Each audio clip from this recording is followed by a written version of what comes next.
હવે અહીંથી આપણે 14મો સમૂહ ચાલુ કરીએ। 14મો સમૂહ એના તત્વો કાર્બન પરિવાર। કાર્બન પરિવાર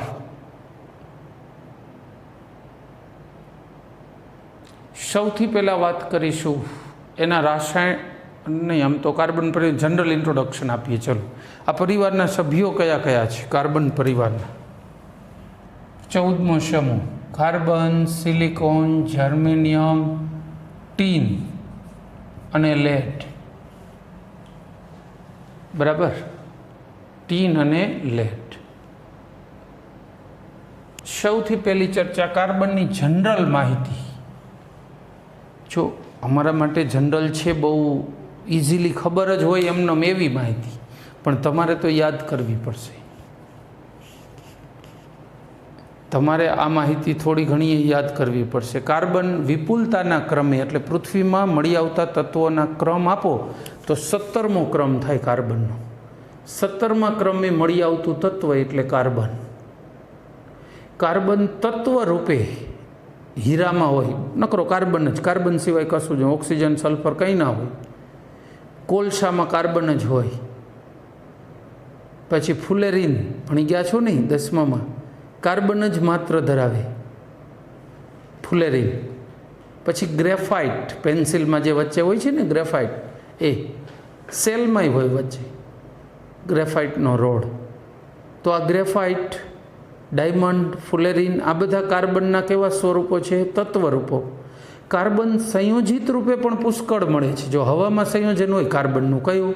કાર્બન ડાયોક્સાઇડ CO2 હોય છે, ખરું? જમીનમાં ખોદીને કાર્બનના સંયોજનો મળી આવે। CaCO3 MgCO3નું મિશ્રણ ડોલોમાઇટ પાવડર કહેવાય। CaCO3 એટલે કાર્બનનું સંયોજન થયું કહેવાય કે નહીં? બરાબર। ધાતુના કાર્બોનેટ બને, Na2CO3 ધાતુનો કાર્બોનેટ કહેવાય। ZnCO3 ઝીંકનો carbonate. તો એવા સ્વરૂપે હોય છે। હાઇડ્રોકાર્બન રૂપે હોય, મિથેન, ઇથેન, પ્રોપેન, એમાંય કાર્બન આવ્યું। એટલે પેટ્રોલ હોય ને એ ઓક્ટેન છે, લ્યો રાસાયણિક રીતે એ ઓક્ટેન ગણાય પેટ્રોલ। તો એમાં 8 કાર્બન આવ્યા કે નહીં? તો પેટ્રોલિયમમાં કાર્બન આવેલું છે। અરે વનસ્પતિ અને પ્રાણીઓના શરીરમાં કાર્બનિક દ્રવ્યોનું જ મોટું પ્રમાણ હોય છે, અકાર્બનિકનું નહીં। બહુ ઇન્ટરેસ્ટિંગ થશે, પણ વર્ષો પહેલાં તો એવી માન્યતા હતી વૈજ્ઞાનિકોની, સામાન્ય માણસોને તો ભૂલી જાઓ। વૈજ્ઞાનિકોની એવી માન્યતા હતી કે કોઈ પણ કાર્બનિક પદાર્થ છે ને દૈવી તત્વ છે, કુદરત બનાવે, દેવ બનાવે, ડિવાઇન પાવર, કંઈક દૈવી શક્તિ જ એનું નિર્માણ કરી શકે। અકાર્બનિક પદાર્થો આપણે બધાય બનાવી શકીએ, કાર્બનિક નહીં, આવી માન્યતા હતી। બોલો કે કાર્બનિક પદાર્થો આપણે બનાવી શકતા નથી, અકાર્બનિક બનાવી શકીએ। બીજું,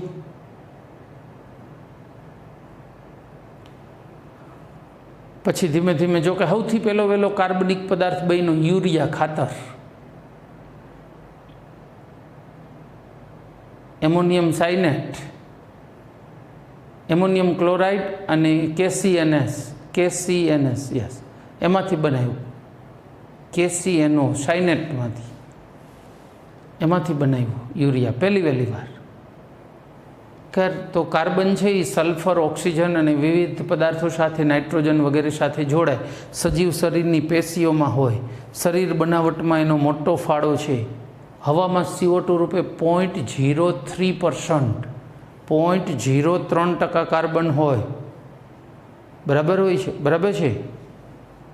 આ વર્લ્ડ આખામાં આવર્ત કોષ્ટકમાં જેટલા તત્વો છે એ બધામાં સૌથી કામનું તત્વ હોય ને તો કાર્બન। કારણ કે કાર્બનિક પદાર્થો હવે તો દુનિયામાં દરેક જગ્યાએ, આ પેન બનેલી છે ને એમાં કાર્બન છે। કેવી રીતે? તો કે આ કાર્બનમાંથી જ આ પોલિમર બને છે। બધા જ પ્લાસ્ટિક એમાં કાર્બન હોય જ। લાકડું સળગે છે ને તો એ કાર્બનિક પદાર્થ સળગે છે, એનો કાર્બન છે ને એનો CO2 બને છે। તો લાકડામાં એ કાર્બન છે, પ્લાસ્ટિકમાં કાર્બન છે, રબરમાં સળગે એ તમામ પદાર્થો કાર્બન ધરાવે તો જ સળગે। પછી પેટ્રોલ, ડીઝલ હોય કે લાકડું હોય કે કોલસો હોય, બરાબર। તો એમાં બધે કાર્બન છે। ત્યાર પછી વાત કરીએ, કુદરતી રીતે કાર્બનના બે સમસ્થાનિકો મળે, C12 અને C13. કયા કયા મળે? નોર્મલ કાર્બન C12 અને ભારે કાર્બન C13. જો કે C14 રેડિયો સક્રિય કાર્બન પણ મળે છે, કુદરતમાં મળે છે C14. આનો ઉપયોગ રેડિયો કાર્બન ડેટિંગ પદ્ધતિમાં થાય. એટલે પદ્ધતિ શું છે એ સમજાવું. આ છે ને કુદરતી ઝાડની અંદર હોય, ઝાડ જીવંત હોય ને ત્યાં સુધી આનું પ્રમાણ ન વધે ન ઘટે, પણ કાપી નાખો ને એટલે આનું પ્રમાણ મંડે ઘટવા. આનું પ્રમાણ જીવંત ઝાડની સાપેક્ષે કેટલું ઘટશે એના માટે આનો અર્ધ જીવનકાળ જોવો જોઈશે. આનો અર્ધ જીવનકાળ છે 5770 વર્ષ. એટલે તમે જે ઝાડનો નમૂનો માની લો કે મોહેજો દડો ને હડપ્પા ત્યાં મળે છે ને, બહુ પુરાતન કાળના અવશેષો, એને કાઢે, કટકો કાપી લે, ટુકડો કોઈ પણ લાકડાનો એ સમયનું દટાયેલું હોય એમાંથી અશ્મિ રૂપે, એની અંદર C14 નક્કી કરે. જો રાઈટ અડધું હોય તો એ કેટલા વર્ષ પહેલાં દટાયેલો કપાયેલો ટુકડો કેટલા વર્ષ પહેલાંનો હશે? આટલા. અડધાનું અડધું 25% જ પ્રમાણ હોય C14નું, તો આના ડબલ વર્ષ 11,540 વર્ષ થયા એમ. એટલે એમની અંદર C14નું પ્રમાણ માપે. આ પદ્ધતિને રેડિયો કાર્બન ડેટિંગ પદ્ધતિ કહેવાય. એના વડે નક્કી કરવામાં આવે કે આ વૃક્ષનો ટુકડો કેટલા વર્ષ પહેલાં કપાયેલો છે, અથવા આ જમીનમાં વૃક્ષ દટાણું હતું કેટલા વર્ષ પહેલાં, એ નક્કી થઈ જાય. એટલે એ સંસ્કૃતિ કેટલા વર્ષો જૂની છે એનો આઈડિયા આવે. એટલે જે જૂના વર્ષો પહેલાં દટાયેલા અશ્મિઓ મળી આવે, કોઈ પણ ઝાડપાનના ટુકડા, કોઈ પણ એનો થડનો ટુકડો, તો એના આધારે C14ના આધારે તમે નક્કી કરી શકો છો કે એની ઉંમર કેટલી છે. બરાબર. કાર્બન કાર્બાઇડ રૂપે મળે, સિલિકોન કાર્બાઇડ SiC. લોખંડનો કાર્બાઇડ હોય, સિલિકોન કાર્બાઇડ હોય. આ જે લોખંડમાં હોલ પાડવાના જે પાના હોય ને, એ કાર્બાઇડ ટૂલ્સ કહેવાય. કાર્બાઇડના પાના હોય લોખંડને કાપવા માટેના વગેરે બધાય. બરાબર. તો આ કાર્બનની વાતો કરી, જનરલ ગુણગાન ગાયા, જનરલ માહિતી. પછી સિલિકોનની વાત કરી. પૃથ્વીમાં મળી આવતા તત્વોમાં બીજા ક્રમનું તત્વ છે. પહેલા ક્રમે કોણ હતું? ઓક્સિજન. યાદ છે? 45.5% સાથે પહેલા ક્રમે આવ્યો હતો. આ બીજા ક્રમે છે, સિલ્વર મેડલ મેળવશે. સિલિકોન 27.7% સાથે પૃથ્વીમાંથી મળી આવતા તત્વોમાં બીજા નંબરનું તત્વ છે સિલિકોન. સિલિકોન પૃથ્વીમાં કે ખનિજ તરીકે બે રીતે જ મળી આવે છે, સિલિકેટ અને સિલિકા. સિલિકા એટલે રેતી SiO2 અને સિલિકેટ એટલે કેલ્શિયમ સિલિકેટ, મેગ્નેશિયમ સિલિકેટ એમ. સિલિકા અને સિલિકેટ સિરામિક પદાર્થો, જેમ કે આ ટાઇલ્સ અત્યારે બધી સિરામિકની જ વપરાય છે. સિરામિક, કાચ, સિમેન્ટ, આ બધામાં સિલિકોન મહત્વનું છે. સિમેન્ટમાં જો કેલ્કેરિયસ એટલે કેલ્શિયમવાળા સંયોજનો અને સેલિસિયસ એટલે સિલિકાવાળા સંયોજનો વપરાતા હતા, ખબર છે? તો SiO2નો વપરાશ ક્યાં થાય? સિમેન્ટ બનાવવા માટે એ મહત્વનું છે સિલિકોન. પછી સિલિકોન અને જર્મેનિયમ, આમાંથી અર્ધવાહકો બને, જેનો ઉપયોગ કમ્પ્યુટરની ચિપ્સ, કમ્પ્યુટરનું પ્રોસેસર વગેરે બનાવવામાં થાય. આ એમાંય મહત્વનું છે. કમ્પ્યુટરનો સૌથી મહત્વનો ભાગ એટલે પુરજો, એટલે કે માઇક્રો પ્રોસેસર, એનું દિમાગ, એમાં સિલિકોન હોય. એમાંથી જ બને છે, પ્યોર સિલિકોનમાંથી. એના માટે કેટલો શુદ્ધ સિલિકોન જોઈએ ખબર છે? ટકાવારી વાઇઝ કહું તો 99 આટલા ટકા શુદ્ધ સિલિકોન જોઈએ. 10⁻⁷% થી ઓછી અશુદ્ધિ ચાલે, વધુ નહીં. આટલા % એટલે આટલા % થી ઓછી અશુદ્ધિ હોય, અથવા આટલા ટકા શુદ્ધતા હોય, તો એવા સિલિકોનમાંથી ચિપ્સ બને, મેમરી ચિપ. મેમરી ચિપ ને મેમરી કાર્ડ ને આવે છે ને નાના, એમાંથી બને આ રીતે. બીજી વાત કરીએ,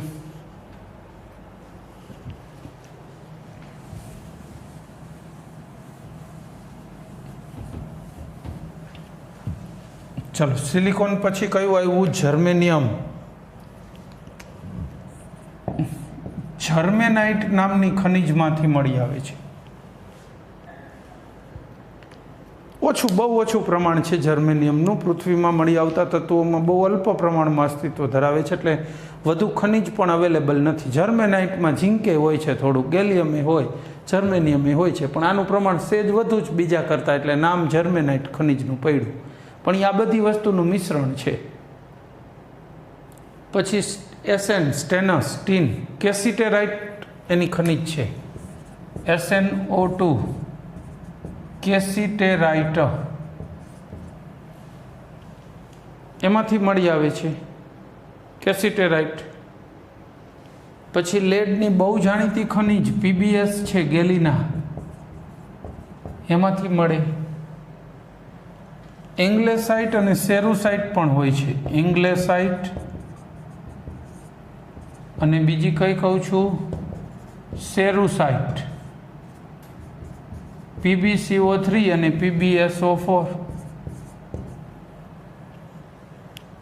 એંગ્લેસાઇટ અને સેરુસાઇટ. જો બેની ફોર્મ્યુલા આગા પાછી થઈ ગઈ હોય તો એડજસ્ટ કરજો, જોઈજો, પણ લગભગ નહીં થયું.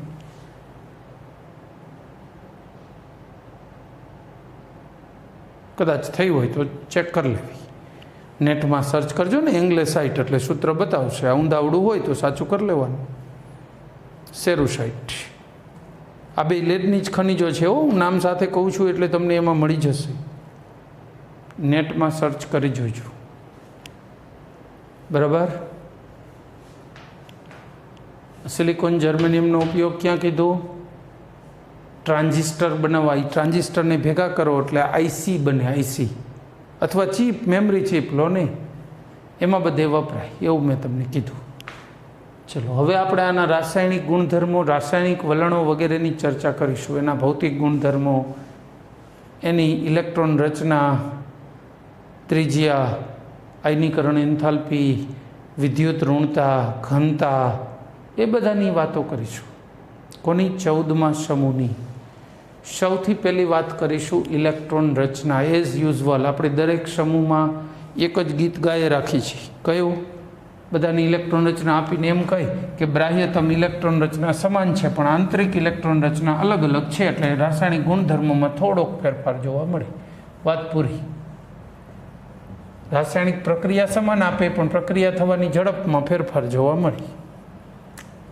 ચલો, carbon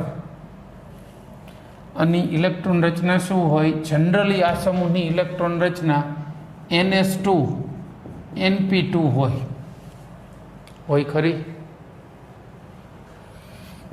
1s2 2s2 2p2 1s2 2s2 2p6 3s2 3p2 ચાલે ખરું?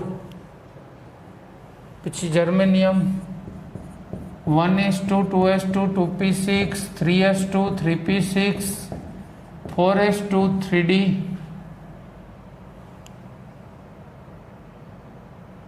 હવે આમાં 3d ભરાશે ને? 3d10 4p2. ચાલો પછી 1s2 2s2 2p6 3s2 3p6 4s2 3d10 4p6 5s2 4d10 5p2.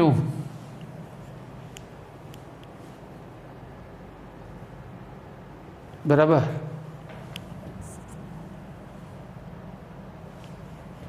One s2 2s2 2p6 3s2 3p6 4s2 3d10 4p6 5s2 4d10 5p6 6s2 4f14 5d10 અને 6p2 થઈ ગયો. બાહ્યતમ 6 નંબરની જ કહેવાય. NH2 NP2 બાહ્યતમ આ મળી. હવે આ બધામાં બાહ્યતમ ભલે સરખી રહેતી પણ આંતરિક રચના બદલતી જાય છે. જો છે ખરી, આંતરિક ઇલેક્ટ્રોન રચના બદલતી જાય તો એના ગુણધર્મો એટલા પ્રમાણમાં અંતર્ભાગ જુદો પડતો હોય અંદરનો ભાગ, તો ગુણધર્મોની એટલી અસર આવે ને પ્રમાણમાં. બરાબર છે. તો આ બધાની ઇલેક્ટ્રોન રચનાની વાત થઈ ગઈ 14મા સમૂહની. ચાલો રેડી. હવે વાત કરીશું સહસંયોજક ત્રિજ્યા. સહસંયોજક ત્રિજ્યા, ત્રિજ્યાની વાત કરતા હોય તો અહીંયા 13મો સમૂહ છે. બરાબર, પહેલો બીજો જે આવતા હોય ક્રમશઃ ત્રિજ્યા શું થતી જાય? નાની થતી જાય ને. તો 13મા સમૂહ કરતાં 14માની ત્રિજ્યા કેવી હોય? પ્રમાણમાં નાની હોય. ઉપરથી નીચે જાઓ તો નવી નવી કક્ષકો જો કેટલી વધતી જાય તો ત્રિજ્યા શું થાય? વધતી જાય. ઉપરથી નીચે જાઓ તો ત્રિજ્યા વધતી જવી જોઈએ. 13મા સમૂહ કરતાં 14માની ત્રિજ્યા વધુ હોવી જોઈએ. બસ આટલું તો કન્ફર્મ નહીં. હવે એમાં જે અપવાદ હોય એની ચર્ચા કરવાની. કારણ કોને આપી દેવાનું? આ ડી કક્ષકો. એના માટે કારણરૂપ ડી કક્ષકો છે, કહી દેશું બિંદાસ્ત. કારણ જુઓ એટલે આઈડિયા આવી જશે. તમે સહસંયોજક ત્રિજ્યા મોટા ટેબલમાં જુઓ, મેં ઓપન કરીને રાખેલું જ છે. સહસંયોજક ત્રિજ્યા જમણી બાજુથી જોતા આવો, ઊંધેથી જોવાનું. આમાં હું કહું ત્યારે એ બાજુથી જોવાનું. લેડની કેટલી છે? 146, પછી ટીનની 140, ઘટીને ઉપર ગયા એમ. જર્મેનિયમની 122, સિલિકોનની 118, પણ કાર્બનની જો જમ્બો ઘટાડો આવ્યો છે. એટલે કાર્બનથી સિલિકોન તરફ જતા સહસંયોજક ત્રિજ્યામાં નોંધપાત્ર વધારો થાય, પછી ક્રમશઃ ઓછો થાય. આમ થવાનું કારણ ભારે તત્વોમાં ભરાયેલી ડી કક્ષકો છે. બસ લ્યો, કારણમાં ડી અને એફ કક્ષકોની હાજરી છે. વાત પૂરી. એટલે જ્યાં ડખો થાય એ ડખા માટે જવાબદાર કોને ઠેરવી દેવાનું? ડી અને એફ કક્ષકોના કારણે આવું થાય છે, કહી દેશું બિંદાસ્ત. બરાબર, કારણ કે એ જ કંઈક ના કંઈક પ્રોબ્લેમ ક્રિએટ કરે છે, એટલે એના કારણે થતું હશે એવું કહી દે ડાયરેક્ટ. એમાં શું. ચલો હવે આગળ વાત કરીશું. બીજો કયો મુદ્દો ચર્ચા કરવો છે? આયનીકરણ એન્થાલ્પી. આપણો બીજો મુદ્દો રહેશે આયોનાઇઝેશન એન્થાલ્પી. એની વાત કરીએ. ઉપરથી નીચે આવી છે તો કદમાં મેં શું કીધું? વધારો થયો તો આયનીકરણ એન્થાલ્પી શું થવી જોઈએ? ઘટવી જ જોઈને કે નહીં? આયનીકરણ એન્થાલ્પી ક્રમશઃ ઘટવી જ જોઈ કે નહીં? અહીંયા કદમાં જાજો વધારો થયો સિલિકોનથી કાર્બનથી સિલિકોન, તો આયનીકરણ એન્થાલ્પીમાં શું થાય? જાજો ઘટાડો થાય. પછી થોડો થાય.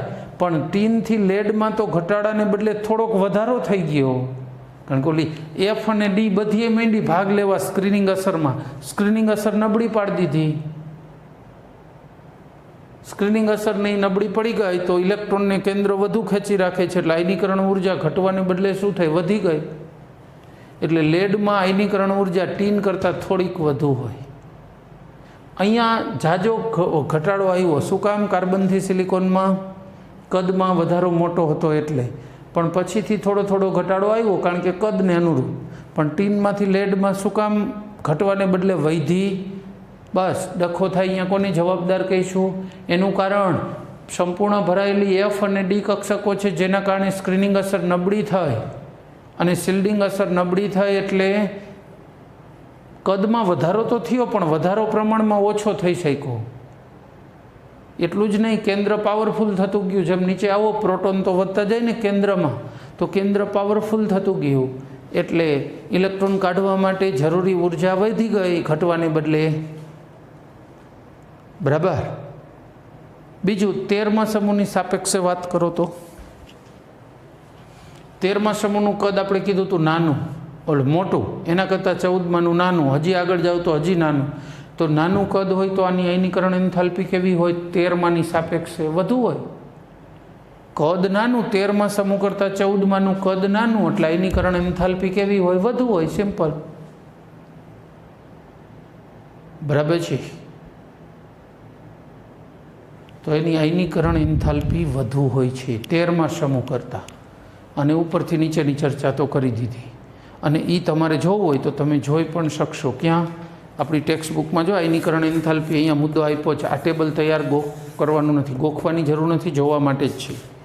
એમાં આપ્યો હશે જો 1086. આપણે ડેલ્ટા IH1 જુઓ, 1 કરતાં 2 વધુ હોય, 2 કરતાં 3 અને 3 કરતાં 4, એ તો આપણને ખ્યાલ જ છે, બરાબર. પણ 1માં 1086, પછી 786, ઘટાડો જો 300નો સીધો આવ્યો, પછી 761, થોડોક જ ઘટ્યું, 708, પછી વધ્યું 715 થયું. આવું શું કામ થયું? બસ ઉપર જો વાંચો લ્યો, એનું કારણ એમ જ હોય, ડી અને એફની સ્ક્રીનિંગ અસર નબળી પાડીને કદમાં વધારો, એ બધું એનું કારણ છે. મૂળભૂત રીતે કારણભૂત ડી અને એફ કક્ષકોને કહી દેવાની, સિમ્પલ. ત્યાર પછીનો મુદ્દો શેનો કરીશું? વિદ્યુત ઋણતા. ડાબેથી જમણે જાવ ને આવર્ત કોષ્ટકમાં 18મા સમૂહ તરફ, એમ વિદ્યુત ઋણતા વધે. જો ફ્લોરિનની હાઈએસ્ટ હોય એટલે જમણી બાજુ જાય એમ વિદ્યુત ઋણતા વધતી હોય, તો 13મા સમૂહ કરતાં 14માની વિદ્યુત ઋણતા શું હોય?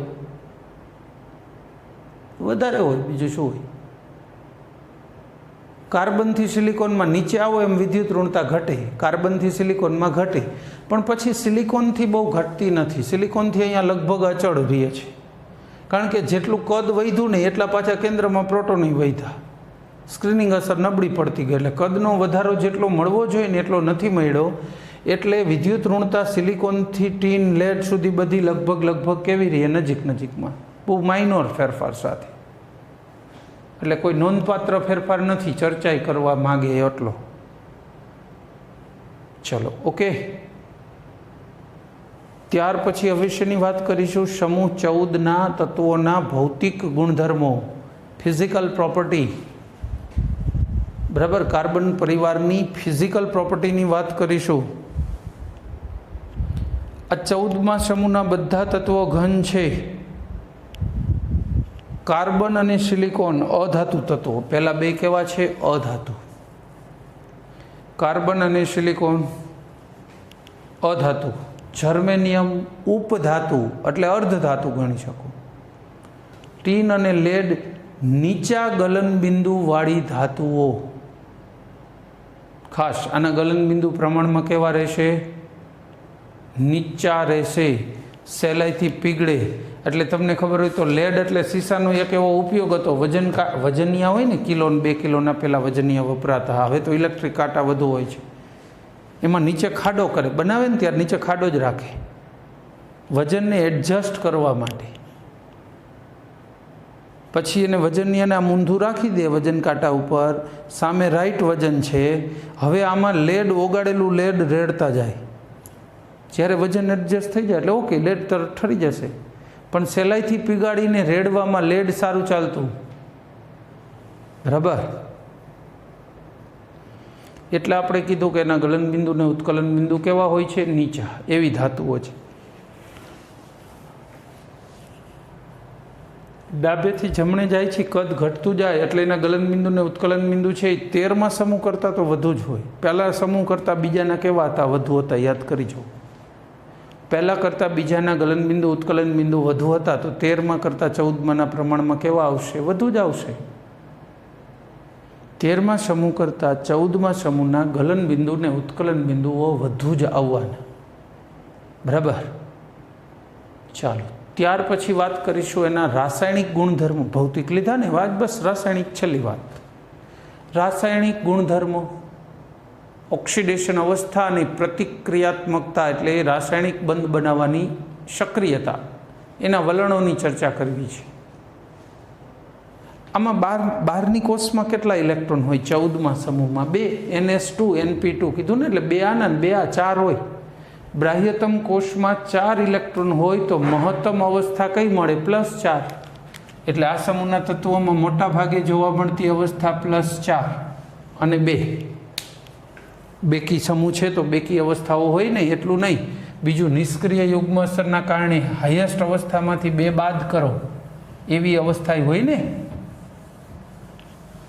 એટલે +4 અને +2 આવી અવસ્થાઓ જોવા મળે છે, બરાબર. આમાં કઈ કઈ અવસ્થાઓ જોવા મળે છે? +4 અને +2 કાર્બન છે એ ઋણ અવસ્થા ધરાવે. કેવી રીતે જો CH4 4 હાઇડ્રોજનની થઈને +4 અને કાર્બનની -4, તો કાર્બન છે એ આવી રીતની ઋણ અવસ્થાઓ ધરાવે. સામાન્ય રીતે કાર્બનમાં +4 તમારે બનાવવા હોય ને, બોરોનમાં આ જ પ્રોબ્લેમ હતો ખબર હોય તો. B+3 બનાવવા માટે ખૂબ વધુ ઉર્જાની જરૂર પડે. B+3 બનાવવી હોય તો શું કામ વધુ ઉર્જા જોઈએ?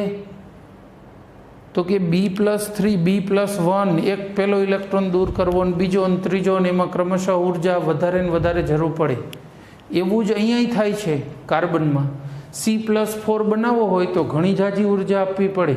એટલી બધી ઉર્જા લીધા પછી C+4 બને તો એ કાંઈ સ્થિર રહી શકે નહીં. એટલે એ મોટા ભાગે ઇલેક્ટ્રોન ગુમાવીને ધન આયન બનવા કરતાં સહસંયોજક સંયોજનો બનાવવાનું વલણ ધરાવે કાર્બન. જો હવે આ કોપી જ મારું છું. બોરોનમાં આપણે આ જ વાત કરતા હતા. +3 બનવામાં મુશ્કેલી થાય, ઉર્જા વધી જાય, એટલે બોરોન સહસંયોજક સંયોજનો બનાવે, આયનિક નહીં. આપણે એવું કીધું હતું નહીં?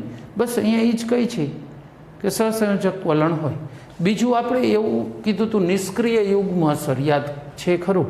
ઉપરથી જેમ નીચે જાઓ એમ મહત્તમ અવસ્થા +4 હોય તો એમાંથી 2 બાદ કરો, એવી +2 અવસ્થાની સ્થિરતા વધતી જાય. કીધું તું ખરું? +2 વાળી અવસ્થાની સ્થિરતા શું થાય? વધતી જાય. આ 3માં તો +2 નોંધપાત્ર જોવા મળે છે. G કરતાં Sn ને એના કરતાં Pb+2ની સ્થિરતા વધતી જાય. લો, +2માં આની સ્થિરતા હાઈએસ્ટ હોય લેડની. +4માં કાર્બનની ઉપર જાઓ એમ સ્થિરતા હોય ને +2માં નીચે જાઓ એમ. બરાબર છે? દાખલા તરીકે કાર્બન અને સિલિકોન પહેલા બે +4 વાળા જ સંયોજનો મેક્સિમમ બનાવે. +2 વાળા રેર કેસમાં ગોતવા પડે, એટલા જ બને. પછી તમે હવે એના પછી જર્મેનિયમમાં જાઓ, 4 વાળા વધુ બનાવે, 2 વાળા થોડા ઘણા 30% જેવા એ મળે +2 વાળા જર્મેનિયમમાં. બરાબર? ટીનમાં +4 અને 2 વાળા બંને મળે, પણ +2 અવસ્થા હોય ને તો એને પોતાને 4 બનવાની ઈચ્છા ખરી, એટલે રિડક્શન કરતા ગુણધર્મ ધરાવે. સ્વયંને ઓક્સિડેશન પામવું છે એટલે બીજાનું રિડક્શન કરવાનો ગુણધર્મ ધરાવે. Snનું કોઈ આવું સંયોજન હોય ને, Sn+2, તો આ અન્ય કોઈનું ઓક્સિડેશન કરે.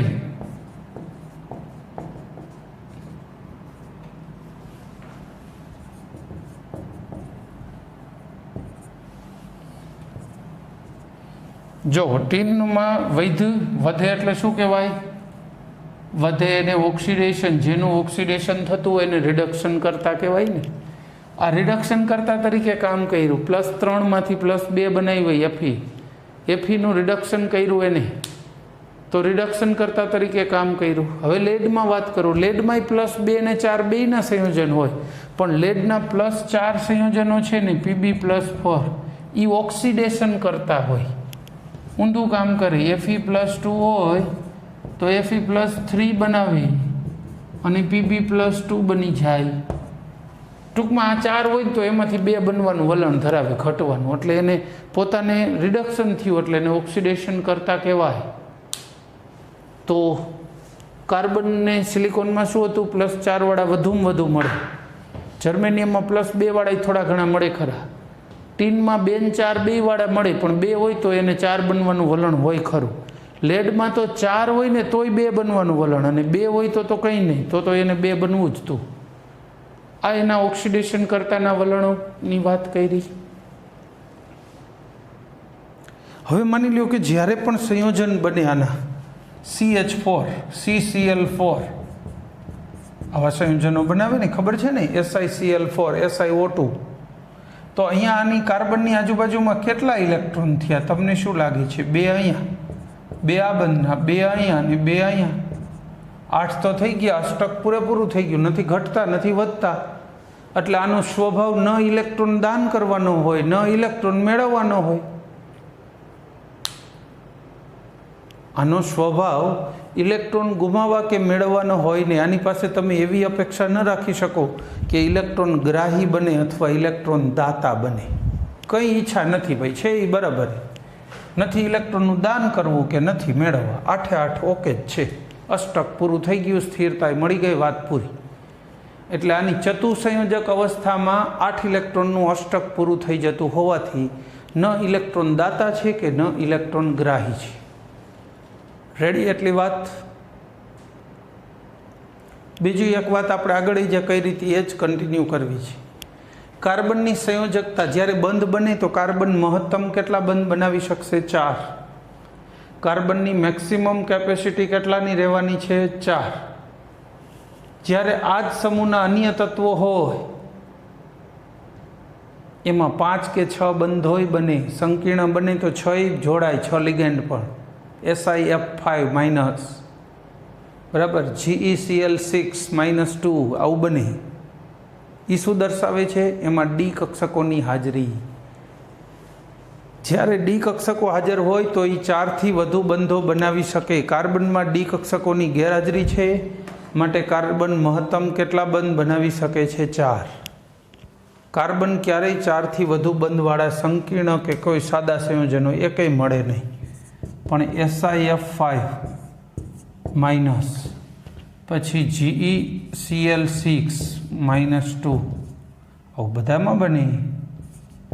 કાર્બનમાં નહીં બને ભાઈ. 6 કે 5 ન જોડે, વધીને 4. બરાબર. આના જ્યારે આવા હેલાઇડ બને ને 5 કે 6 વાળા, હવે આમાં પાણી નાખો ને તો આનું પાછું જળ વિભાજન સહેલાઈથી થઈ જાય, સંકીર્ણ સંયોજનો બની જાય. બરાબર. અને આવી હેલાઇડ અવસ્થામાં એનું સંકરણ કયું હોય? જો તો 6 જોડે તો સંકરણ કયું હોય? sp3d2. કાર્બન વધીને 4ને જ જોડે તો એમાં સંકરણ કયું હોય? sp3. આ 5ને જોડ્યા તો આનું સંકરણ કયું હોય? sp3d. આ d2 હતું, આ d છે. બરાબર. એટલે 4 બંધ બનાવવા હોય તો આ સમૂહના તત્વો કયું સંકરણ ધરાવે છે? sp3. 5 બંધ બનાવવા હોય તો sp3d. 6 બંધ બનાવે આવા 6ને જોડે પોતાની સાથે તો sp3d2. આવા સંકરણો રચે છે. આના હેલાઇડ લ્યો, આમાં પાણી નાખો તો આનું જળ વિભાજન એટલે પાણી હારે પ્રક્રિયા થઈ જાય સહેલાઈથી. બરાબર છે. આ સાથે 14મા સમૂહના રાસાયણિક ગુણધર્મોની વાત પૂરી થઈ. રાસાયણિક વલણની વાત પૂરી થઈ ગઈ. આવી ગયા ને બધા રાસાયણિક વલણો.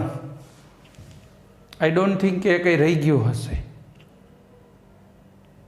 અને હવે ટાઈમ પણ ઓલમોસ્ટ પૂરો થાય જ છે. તો હવે નવું ઓક્સિજન પ્રત્યે પ્રતિક્રિયાત્મકતા, પાણી પ્રત્યે, એ બધી નેક્સ્ટ ટાઈમ લઈ લેશું.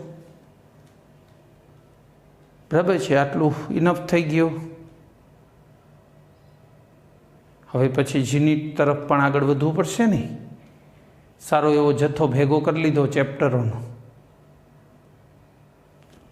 સારું, ચલો આ સાથે લેક્ચર પૂરો કરીશું. Thank you. જય હિન્દ.